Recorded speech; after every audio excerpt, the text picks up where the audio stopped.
one. Well, let's thank you for that, Linda. Just coming back to the polls, obviously we're just a couple of days away from a fairly important poll, a general election. Is it right you've said that it won't matter if Ukip doesn't have any MPs after Thursday? Well, I would prefer Ukip to have MPs, put it that way, and I have to say that where we're strong, we're still strong, but what we won't be doing is having that scattergun approach that we had in 2015. Well, we don't have any approach, we don't have any MPs. No, well, in 2015, what we did is we spread our resources quite widely across the country. What we're doing this time is we're targeting sensibly, because the one thing we've learned is that, you know, vote share doesn't matter that much in first-past-the-post elections. You can come in with 4 million votes and only get one seat. It's not beyond the realms of possibility that we might double the amount of seats that we've got, for example, and come in with a number of seats. Is that what you're predicting, two seats? No. I think we'll get over the line in a number of seats, but our vote share will go down.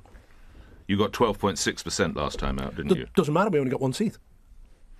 And if you don't get elected, and someone else does, you stand down as leader? No, there'll be no pressure for me to stand down as leader of Ukip.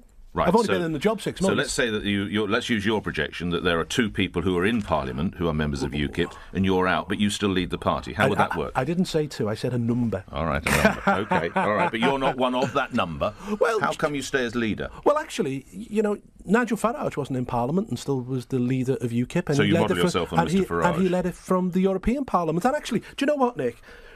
When Ukip was at its most influential, right, we didn't have an MP.